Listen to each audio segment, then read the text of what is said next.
तो फ्रेंड्स, आज इस वीडियो के अंदर हम लोग बात करने वाले हैं कुछ इंपॉर्टेंट टर्म्स के बारे में। अगर स्टॉक मार्केट की सीरीज़ में हम लोगों को आगे बढ़ना है तो कुछ इंपॉर्टेंट टर्म्स को समझना हमारे लिए बड़ा इंपॉर्टेंट हो जाता है इस पॉइंट ऑफ टाइम पर। तो इस वीडियो के अंदर आज हम लोग बात करने वाले हैं जैसे कि जो रेगुलेटर है स्टॉक मार्केट के अंदर, कैपिटल मार्केट का जो रेगुलेटर है सेबी, उसके बारे में बात करेंगे। डिपॉजिटरीज क्या होती है, हम लोगों ने यहाँ पर डीपी चार्जेस देखे हैं, उसके बारे में हम लोग बात करेंगे। डिपॉजिटरी पार्टिसिपेंट्स क्या होते हैं, फॉरेन इंस्टीट्यूशनल इन्वेस्टर्स क्या होते हैं, यानी कि जो मार्केट पार्टिसिपेंट्स है उसके बारे में बात करेंगे हम लोग यहाँ पर क्लियरिंग के बारे में बात करेंगे। जो क्लियरिंग कॉरपोरेशन से जो सेटलमेंट होते हैं आपके शेयर्स, अगर आप बाई करते हैं तो वो कौन सेटलमेंट करता है उसके बारे में बात करेंगे। और देखेंगे जो रेगुलेटर्स की पावर है वो क्या है। तो काफ़ी इंपॉर्टेंट होने वाला है ये वीडियो यहाँ पर। तो हम लोग करते हैं इस वीडियो को यहाँ पर स्टार्ट। तो फ्रेंड्स, यहाँ पर हम लोग सबसे पहले समझ लेते हैं कि रेगुलेटर का मतलब क्या होता है। अभी हम लोगों ने 2 वीडियो पहले एक टर्म यहाँ पर समझी थी, स्टॉक एक्सचेंज। वहाँ पर हम लोगों ने देखा था एनएससी और बीएससी। तो अभी अगर हम लोग वहाँ पर कोई भी ट्रेड करते हैं, परचेसिंग करते हैं, तो इसको कौन रेगुलेट कर रहा है? क्या ये अपनी मर्जी से चल रही है ये कंपनीज? कोई ना कोई स्टेचुटरी बॉडी या गवर्नमेंट बॉडी इनको रेगुलेट करना चाहिए, इनके लिए रूल्स और रेगुलेशंस बनाने चाहिए। तभी जाकर यहाँ पर जो स्मॉल इन्वेस्टर है या रिटेल इन्वेस्टर है उसके इंटरेस्ट को प्रोटेक्ट किया जा सकता है। तो रेगुलेटर का काम यहाँ पर क्या है? मार्केट को डेवलप करना, जो पार्टिसिपेंट्स है उसके ऊपर नज़र रखना और स्टॉक मार्केट को रेगुलेट करना, एक्सचेंज के ऊपर ध्यान देना, इनको डेवलप करना, ये रेगुलेटर का काम है यहाँ पर। ब्रॉडली अगर हम लोग बात करते हैं इंडियन फाइनेंशियल मार्केट के अंदर, तो 5 हमारे पास रेगुलेटर निकल के आते हैं फाइनेंशियल इंडस्ट्री के अंदर। इनको जानना हमारे लिए बहुत ज़रूरी है क्योंकि ये हमको बताएगा कि हम लोग कहाँ पर खड़े हैं, हम लोग कहाँ पर आज बात कर रहे हैं। ब्रॉड व्यू के अंदर हम लोग को मालूम पड़ेगा कि हम लोग आज कहाँ पर बात कर रहे हैं। तो जैसे कि बैंकिंग की अगर हम लोग बात करें और फाइनेंस सेक्टर के अंदर बात करें तो वहाँ पर आरबीआई जो है वो एक रेगुलेटर है उसका। वहीं इंश्योरेंस के अंदर है IRDA, insurance regulatory and development authority. Pensions के लिए है pension fund regulatory and development authority. Housing के लिए है एनएचबी। उसी प्रकार से स्टॉक मार्केट के लिए और म्यूचुअल फंड्स के लिए जो यहाँ पर रेगुलेटर है वो है security exchange board of India. यहाँ पर आप वर्ड को देखिए, सिक्योरिटीज़ का जहाँ एक्सचेंज होता है उसका बोर्ड ऑफ इंडिया, यानी कि उसका एक बोर्ड है, एक स्टेचुटरी बॉडी है, एक गवर्नमेंट द्वारा बनाई गई एक बॉडी है यहाँ पर जो रेगुलेट करती है कैपिटल मार्केट को। कैपिटल मार्केट का मतलब यहाँ पर हो रहा है हमारा स्टॉक मार्केट, जिसके अंदर हम लोग सभी को एक साथ जोड़ सकते हैं।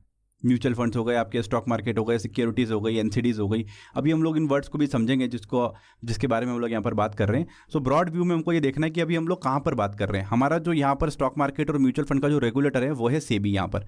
तो सेबी का काम यहाँ पर क्या है? सेबी का ऑब्जेक्टिव क्या है? सेबी का ऑब्जेक्टिव ये है कि जो रिटेल इन्वेस्टर हैं, आप और हमारे जैसे लोग हैं, इनके इंटरेस्ट को प्रोटेक्ट करना। क्योंकि कई बार यहाँ पर क्या होता है, जो मार्केट पार्टिसिपेंट्स होते हैं, बड़ी बड़ी कंपनीज होती हैं, इंस्टीट्यूशंस होते हैं, स्टॉक मार्केट के अंदर ट्रेड करते हैं, तो वो मैनिपुलेट कर सकते हैं। कई सारी चीज़ें हो सकती है यहाँ पर। तो डेवलपमेंट करना स्टॉक एक्सचेंज का, रेगुलेट करना एक्टिविटीज़ को, रिटेल इन्वेस्टर्स को यहाँ पर इंटरेस्ट को प्रोटेक्ट करना, और कई सारे ऐसे काम है यहाँ पर security exchange board of India के सेबी के। उनमें से है कि जो स्टॉक एक्सचेंज है एनएससी और बीएससी, ये अपने बिजनेस को फेयरली यहाँ पर कंडक्ट करें। स्टॉक ब्रोकर जो हैं वो फेयरली यहाँ पर अपने जो भी क्लाइंट्स है उसके साथ में यहाँ पर अपना रिलेशनशिप रखें। पार्टिसिपेंट जो भी है यहाँ पर वो अपनी फेयर प्रैक्टिस करें, अनफेयर प्रैक्टिस के अंदर कोई आ नहीं जाए, उसके लिए सेबी यहाँ पर रहता है। स्मॉल इन्वेस्टर, रिटेल इन्वेस्टर को यहाँ पर प्रोटेक्ट किया जाए। लार्ज इन्वेस्टर जो यहाँ पर होते हैं, बड़े बड़े इंस्टीट्यूशंस होते हैं, बड़े बड़े लोग होते हैं जिनके पास काफ़ी पैसा होता है यहाँ पर, तो उनके पास इतना कैश होता है कि वो मार्केट को मैनिपुलेट कर सकते हैं। क्योंकि सारा गेम यहाँ पर डिमांड और सप्लाई का है, तो कई बार कई बड़े बड़े इन्वेस्टर यहाँ पर मैनिपुलेट कर सकते हैं स्टॉक मार्केट को। तो उस एक्टिविटी पे भी यहाँ पर ध्यान देना, और कैपिटल मार्केट का या फिर कहें हम लोग स्टॉक मार्केट का ओवरऑल डेवलपमेंट करना, वो यहाँ पर इस बोर्ड का काम है, इस रेगुलेटर का यहाँ पर काम है। तो आई होप कि ये रेगुलेटर टर्म यहाँ पर आपको क्लियर हुई होगी। तो फ्रेंड्स, ये वीडियो हो सकता है कि कई सारे लोगों को यहाँ पर बोरिंग लगे क्योंकि हम लोग यहाँ पर टर्म्स को डिस्कस कर रहे हैं, और जो नए लोग हैं स्टॉक मार्केट के अंदर आते हैं उनको ये जानना बहुत ज़रूरी होता है कि कौन उसका रेगुलेटर है, कैसे ये मैनेज होता है। क्योंकि अगर आप डायरेक्ट यहाँ पर चकाचौंध देख कर आए हैं और ये सोच कर आए कि रातों रात स्टॉक मार्केट के अंदर हम लोग पैसा बना सकते हैं, तो यहाँ पर वो सब चीज़ें भूल जाओ आप। ऐसा एक रात में यहाँ पर ना पैसा बनेगा, ना यहाँ पर एक रात में यहाँ पर आप कुछ भी नहीं चेंज कर सकते। तो अभी हम लोगों को अपना बेस बनाना है, हम लोगों को चीज़ों को समझना है। तो हो सकता है कि कई बार हम लोगों को कुछ चीज़ें बोरिंग लगेगी, पर हम लोगों को उन चीज़ों को यहाँ पर समझना पड़ेगा। दूसरी टर्म हमारी यहाँ पर हम लोगों ने जो बात की थी मार्केट पार्टिसिपेंट्स की। मार्केट पार्टिसिपेंट का मतलब क्या होता है? मार्केट के अंदर कौन पार्टिसिपेट कर रहा है, यानी कि जो हमारा एक्सचेंज है, यहाँ पर हम लोग ट्रेड कर रहे हैं, तो यहाँ पर कौन पार्टिसिपेट कर रहा है इस एक्सचेंज के साथ में? तो यहाँ पर आप बोलोगे कि हम लोग भी पार्टिसिपेट कर रहे हैं, तो उसको हम लोग बोलते हैं कौन? रिटेल इन्वेस्टर या रिटेल पार्टिसिपेंट, आप और मेरे जैसे लोग। तो हम लोग यहाँ पर पार्टिसिपेट कर रहे हैं। ऐसे लोग जो इंडिया से बाहर रहते हैं वो लोग भी स्टॉक एक्सचेंज के अंदर यहाँ पर ट्रेड या इन्वेस्टमेंट कर सकते हैं। हमारे डोमेस्टिक इंस्टीट्यूशन का मतलब क्या होता है कि लार्ज कॉरपोरेट एंटिटी बॉडीज़, जैसे कि अगर हम लोग बोले LIC, तो ये हमारा क्या एक डोमेस्टिक इंस्टीट्यूशन है, ये भी यहाँ पर पार्टिसिपेट कर सकता है। डोमेस्टिक AMC का मतलब होता है एसेट मैनेजमेंट कंपनीज। हम लोगों ने म्यूचुअल फंड वाले वीडियोस के अंदर इनके बारे में डिस्कशन किया था। HDFC AMC है, SBI म्यूचुअल फंड है, DSP ब्लैक रॉक है, यहाँ पर रिलायंस है, तो कई सारी AMC आपको देखने को मिलेगी। वो भी यहाँ पर स्टॉक मार्केट के अंदर पार्टिसिपेट करके स्टॉक्स को खरीदते हैं। तो जो अल्टीमेटली आपका म्यूचुअल फंड का पैसा है वो भी कहाँ पर, स्टॉक मार्केट के अंदर ही लगता है।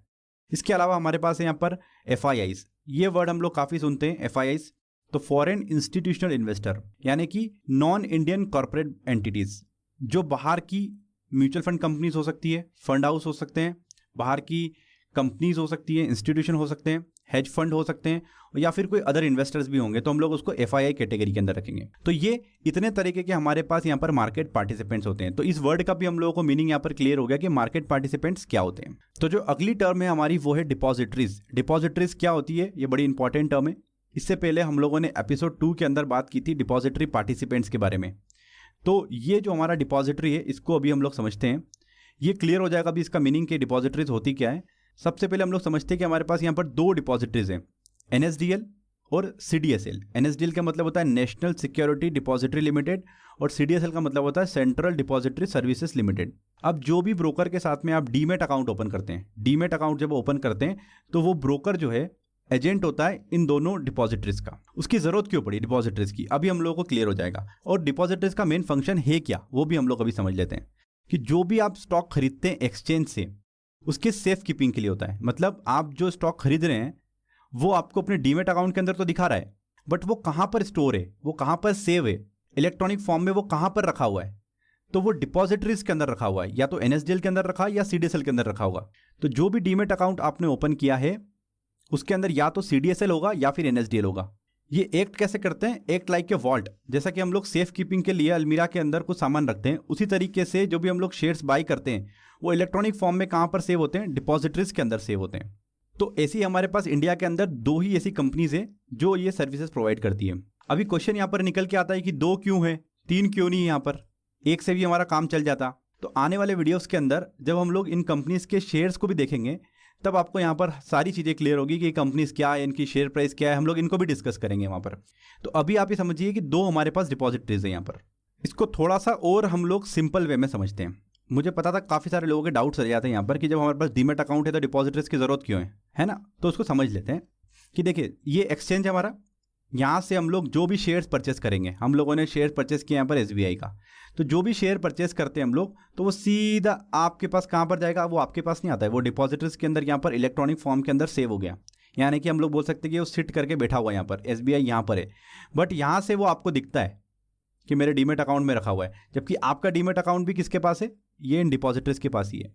तो आपको यहाँ पर ये क्लियर हो रहा होगा कुछ फंडा कि जो भी आप यहाँ पर एक्सचेंज से बाय करते हो वो जाता है कहाँ पर है, डिपॉजिटरीज के अंदर। मतलब आपके अकाउंट के अंदर ही है वो, पर वो डिपॉजिटरीज NSDL या फिर CDSL होगी वहाँ पर। तो जब भी आप यहाँ से स्टॉक को सेल करते हो तो वहाँ पर आपको एक DP चार्ज करता है। वो DP चार्ज इसी बात का करता है कि यहाँ से स्टॉक हट के किसी और किस में रजिस्टर होता है फिर वो जो भी आपसे परचेस करता है। तो डीमेट अकाउंट से हमको सिर्फ शो कर रहा है वो, बाकी जो भी वो स्टॉक रहता है वो रहता है कहाँ पर, डिपॉजिटरीज के अंदर रहता है। और आपका डीमेट अकाउंट भी कहाँ पर है, वो डिपॉजिटरीज के पास ही है।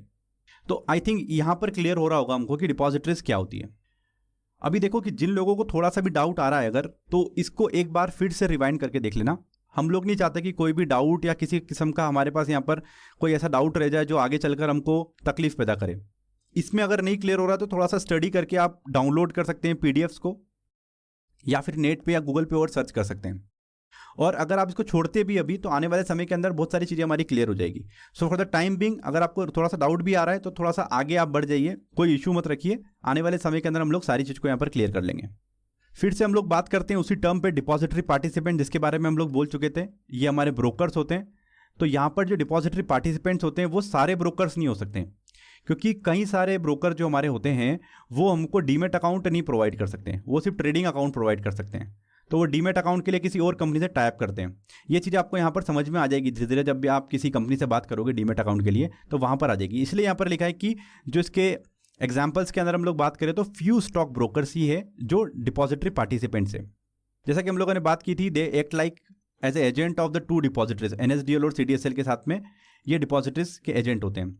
अब आप डायरेक्टली ट्रांजैक्ट नहीं कर सकते। आप सोचें कि मैं डायरेक्ट एनएसडीएल और सीडीएसएल के अंदर ही अकाउंट ओपन कर लूँ, मुझे क्या जरूरत है इन एजेंट के बीच में जाने की, तो आप ऐसा नहीं कर सकते। You can not directly contact NSDL और सीडीएसएल, वहाँ पर आप अकाउंट ओपन नहीं कर सकते। आपको इन एजेंट या फिर हम लोग कहें डिपॉजिटरी पार्टिसिपेंट के रूट के थ्रू ही होके जाना पड़ेगा। ऐसा कोई डायरेक्ट रूट नहीं है यहाँ पर जाने के लिए कि आप एनएसडीएल सीडीएसएल से डायरेक्ट यहाँ पर ट्रांजेक्ट कर लें। तो ये चीज़ भी क्लियर हो गई हम लोगों को यहाँ पर डिपॉजिटरी पार्टिसिपेंट्स क्या होते हैं। जो भी आपके ब्रोकर्स होंगे उन्हीं को हम लोग यहाँ पर डिपॉजिटरी पार्टिसिपेंट बोलते हैं। अभी हम लोगों ने एक टर्म देखी थी वहाँ पर, फॉरेन इंस्टीट्यूशनल इन्वेस्टर्स। तो फॉरेन इंस्टीट्यूशनल इन्वेस्टर्स कौन कौन हो सकते हैं? वहाँ के फंड हाउस हो सकते हैं, वहाँ के इंडिविजुअल्स हो सकते हैं, वहाँ के कॉर्पोरेट हो सकते हैं, कंपनीज हो सकती है वहाँ की। तो वो क्या करते हैं? वो इंडिया के स्टॉक मार्केट के अंदर इन्वेस्टमेंट करते हैं। आपने देखा होगा कि एफआईआई ने आज इतनी बाइंग की, फॉरेन लोगों ने इतनी आज बाइंग की, अपने डोमेस्टिक इंस्टीट्यूशन ने इतनी सेलिंग की, तो वो भी यहाँ पर इंटरेस्टेड रहते हैं कि जो इकोनॉमी है इंडिया के अंदर, यहाँ पर हम लोग इन्वेस्ट करें। तो उन सारे लोगों को हम लोग बोलते हैं ये एक मार्केट पार्टिसिपेंट्स है। तो इसके ऊपर भी नज़र रहती है सेबी की। सेबी जो हम लोगों ने रेगुलेटर देखा है, जो भी हम लोगों ने जिसकी बात की, सेबी सबको रेगुलेट करता है। तो यहाँ पर ये लोग भी पार्टिसिपेट करते हैं इंडियन स्टॉक मार्केट के अंदर आपके साथ साथ। तो कई बड़े बड़े फंड्स यहाँ पर लेकर आते हैं ये। तो एफआईआई के अंदर भी हम लोगों को कोई डाउट नहीं रखना है, क्योंकि आगे कई बार हम लोग अभी डेटा जब डिस्कस करेंगे तो वहाँ पर हम लोग इसको शॉर्ट में बोलेंगे कि एफआईआई ने आज इतनी की बाइंग की थी, ये डेटा हमारे पास यहाँ पर आ रहा है, इस स्टॉक के अंदर यहाँ पर ये बाइंग चल रही है, ये सेलिंग चल रही है। तो वहाँ पर हम लोग डायरेक्ट एफआईआई वर्ड यूज़ करेंगे। फिर वहाँ पर अगर ये वीडियोज़ आप पूरा नहीं देखते तो फिर वहाँ पर आपको डाउट क्रिएट होते हैं। तो वो डाउट हम लोगों को नहीं रखना है अभी। तो अगली जो टर्म हमारे पास यहाँ पर निकल के आती है वो बड़ी इंपॉर्टेंट है, क्रेडिट रेटिंग एजेंसीज। तो कई सारी हमारे पास क्रेडिट रेटिंग एजेंसी है, इनकी ज़रूरत क्यों है उनके बारे में हम लोग डिस्कस करेंगे, उनका काम क्या है पहले हम लोग वो समझ लेते हैं। क्रिसल हमारे पास है, केयर है, इकरा है, ये हमारे पास यहाँ पर रेटिंग एजेंसीज हैं। इतनी क्यों बताई आपने? और भी बता सकते थे, कई सारी रेटिंग एजेंसी और भी है, बट हम लोग यहाँ पर मान के चलते हैं कि 2-3 हमारे पास यहाँ पर बड़ी बड़ी रेटिंग एजेंसीज है, उसके बारे में हम लोग यहाँ पर बात कर रहे हैं। इनका मेन फंक्शन क्या है?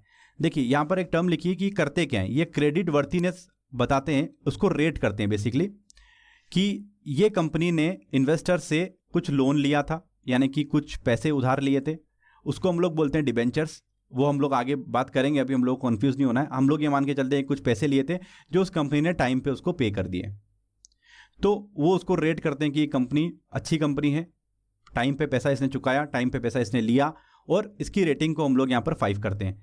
ऐसे हम लोग यहाँ पर रेटिंग को इस तरीके से देते हैं, AAA, AA+, BBB, कि उस कंपनी ने कितना टाइम पे पेमेंट नहीं किया, चुकाया।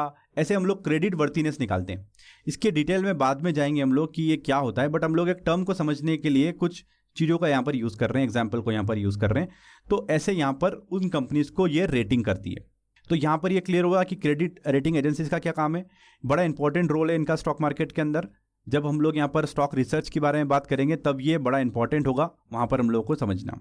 सो अगली टर्म हमारे पास यहाँ पर निकल के आती है मर्चेंट बैंकर की। मर्चेंट बैंकर क्या होता है? देखिए, जब भी कोई कंपनी आईपीओ के थ्रू, हम लोगों ने वहाँ पर एक टर्म देखी थी, आईपीओ के थ्रू जब पहली बार पैसा जुटाती है पब्लिक से, आईपीओ के थ्रू जब पहली बार पैसा जुटाती है पब्लिक से, तो वो मर्चेंट बैंकर ही हैं जो इन कंपनीज की हेल्प करते हैं इनके आईपीओ की प्रोसेस के दौरान। यहाँ पर उनको पैसा रेस करवाने के लिए वो हेल्प करते हैं, डॉक्यूमेंटेशन प्रिपेयर करते हैं। सो इस टर्म को आप समझिए कि वो मर्चेंट बैंकर हैं जो हेल्प कर रहे हैं कंपनीज को रेस करने में money in primary market. Primary market क्या होता है हम लोगों ने वहाँ पर देखा था। तो कोई तो होगा इन कंपनीज के साथ यहाँ पर जो उनको हेल्प करता है आईपीओ के दौरान, तो वो मर्चेंट बैंकर्स हैं। इन टर्म्स को हमको वन टाइम सिर्फ समझना है, ताकि जब हम लोग कभी कोई न्यूज़ देखें और एनालिसिस करें तब हमारे पास वहाँ पर क्लैरिटी होना चाहिए। मैं ये नहीं बोल रहा आपको कि आपको समझ में नहीं आ रहा है तो आप इसको स्किप कर दो वीडियो को। जब नेक्स्ट टाइम उसके बाद जब इन टर्म्स को आप समझेंगे, सुनेंगे, तो आपको वहाँ पर क्लियर होगा कि हाँ ये टर्म मैंने कहीं सुनी थी, अच्छा आईपीओ के दौरान ऐसा ऐसा होता था वहाँ पर। इन टर्म्स को आप एक एक बार समझ लीजिए, सिंपल। ऐसा नहीं कि हम लोगों को इनको याद ही करना है, बिल्कुल बस एक बार दिमाग में डाल लीजिए। इतना ही करने के लिए हम लोग आज इस वीडियो को बना रहे हैं। तो यहाँ पर जो अगली टर्म निकल के आती है वो है एसेट मैनेजमेंट कंपनीज, और मेरे ख्याल से सभी लोग इसके बारे में जानते हैं। यहाँ पर एएमसीज, जो म्यूचुअल फंड एएमसीज हम लोग बोलते हैं, रिलायंस म्यूचुअल फंड हो गया, एसबीआई म्यूचुअल फंड हो गया, तो उनको हम लोग एएमसीज बोलते हैं। ये क्या करते हैं? ये आपके फंड्स को स्टॉक मार्केट के अंदर डालते हैं और आप इनको यहाँ पर पैसा देते हैं म्यूचुअल फंड्स के थ्रू, तो ये उसको इन्वेस्ट करते हैं। तो वो एएमसीज हो गई हमारी। तो यहाँ पर ये आप खुद समझ सकते हैं इस वर्ड को। यहाँ पर अगर फिर भी डाउट आता है तो कमेंट करिए मुझे आप। जिन लोगों को अगर नहीं पता है तो फिर मैं उनके लिए एक्सप्लेनेटरी यहाँ पर एक नोट डाल दूंगा। अभी अगली टर्म हमारे पास निकल के आती है यहाँ पर NSCCL और ICCL। इन दोनों टर्म को सिर्फ समझना है हम लोगों को, कोई प्रैक्टिकल यूज़ नहीं है, बट हमको पता होना चाहिए। अगर आगे चलकर हम लोग स्टॉक मार्केट के अंदर ट्रेड कर रहे हैं, इन्वेस्टमेंट कर रहे हैं, तो हम लोग को पता होना चाहिए। National security clearing corporation limited NSCCL और इंडियन क्लियरिंग कॉर्पोरेशन ICCL। जब भी आपने किसी शेयर को बाई किया या सेल किया तो सेटलमेंट कौन करेगा उसका? आपके अकाउंट में वो शेयर आएगा और जाएगा, तो उसका सेटलमेंट कौन करेगा? उसके लिए क्लियरिंग कॉर्पोरेशन चाहिए। जैसे आप चेक क्लियर कराते हैं तो आपने कई बार बैंक में सुना होगा कि आज क्लियरिंग नहीं लगी, या चेक आपका क्लियरिंग में ये यहाँ पर डिसऑनर कर दिया गया, तो ये टर्म आप सुनते हैं वहाँ पर। तो उसी तरीके से स्टॉक मार्केट के अंदर भी जब आप यहाँ पर शेयर्स को बाई करते हैं, सेल करते हैं, कितनी बार आप दिन भर में वहाँ पर शेयर्स को बाई करेंगे, सेल करेंगे, तो उनका कोई ना कोई क्लियरिंग बॉडी यहाँ पर होगी जो उनको क्लियरिंग सेटलमेंट्स कर रहे होंगे। तो यहाँ पर क्लियरिंग कॉर्पोरेशन ये इंश्योर करता है कि गारंटेड सेटलमेंट हो हर ट्रेड का। वो आइडेंटिफाई करे कि किस बायर ने उसको खरीदा, ताकि उसको यहाँ पर वो शेयर्स अलॉट कर दे और उसका पैसा वहाँ से डेबिट कर सके, और इंश्योर करे कि कोई भी डिफ़ॉल्ट वहाँ ना हो। डिफ़ॉल्ट का मतलब ये हो कि आपने शेयर्स खरीदा नहीं, पता लगा आपके अगले दिन अकाउंट के अंदर शेयर्स आ गए और पैसे कट गए, तो वो यहाँ पर डिफ़ॉल्ट बिल्कुल भी ना हो। इंश्योर करे कि ज़ीरो डिफ़ॉल्ट हो और आपको सेटलमेंट प्रॉपर हो। तो उसके लिए दो क्लियरिंग कॉर्पोरेशन से कोई प्रैक्टिकल हम लोगों को यूसेज नहीं देखना है इस चीज़ का, बट ये कि टर्म हमको पता होना चाहिए। सिर्फ इतना सही मतलब है इस वीडियो का यहाँ पर। तो ये क्लियरिंग कॉर्पोरेशन है, इतना हम लोगों को यहाँ पर क्लियर हो गया है। आखिरी टर्म है वेयर टू इन्वेस्ट और एसेट क्लास। ये मैंने क्यों जोड़ा यहाँ पर, मैं इसको थोड़ा सा एक्सप्लेन कर देता हूँ। हम लोगों को ये पता होना चाहिए कि हम लोग अभी कहाँ पर हैं। एक इन्वेस्टमेंट अगर हम लोगों को कहीं भी करना है अपने अमाउंट को, तो हम लोग कहाँ पर बात कर रहे हैं? अभी हम लोग इस सेगमेंट के अंदर बात कर रहे हैं, हम लोग इक्विटी की बात कर रहे हैं। देखिए, आपके पास जब भी पैसा होता है तो आप क्या करते हैं? या तो बैंक जाके FD करते हैं, या फिर आप क्या करते हैं, कुछ रियल एस्टेट के अंदर आप अपनी प्रॉपर्टीज परचेस कर लेते हैं, या फिर गोल्ड वगैरह में आप इन्वेस्ट कर देते हैं। तो आज हम लोग कहाँ पर खड़े हैं, किसके अंदर हम लोग बात कर रहे हैं? इक्विटी के अंदर बात कर रहे हैं। तो इक्विटी के अंदर हम लोग क्या बात कर रहे हैं? स्टॉक मार्केट की बात कर रहे हैं। तो इसके बारे में हम लोग यहाँ पर बात कर रहे हैं। तो एक आपको ये चीज़ क्लियर होना ज़रूरी है कि हम लोग अभी ब्रॉड पिक्चर के अंदर कहाँ पर हैं। तो फ्रेंड्स, यहाँ पर कुछ इंपॉर्टेंट टर्म्स थी जो हम लोगों ने आज यहाँ पर देखी इनको, और जिन लोगों को भी यहाँ पर डाउट आता है तो वो इस वीडियो को 1 या 2 बार फिर से देख लें, क्योंकि ये टर्म्स हमको आने वाले समय के अंदर काफ़ी बार हम लोगों को ऐसा लगेगा कि हम लोगों को पता होना चाहिए इन टर्म्स के बारे में। तो उसके बारे में हम लोगों को जानना बड़ा ज़रूरी था। ऐसे इंपॉर्टेंट टर्म्स के बारे में जानने के लिए वीडियोज़ बीच बीच में हम लोग आपके लिए लेकर आते रहेंगे। फ्रेंड्स, अगले वीडियो को देखने के लिए आप जरूर से सब्सक्राइब करें हमारे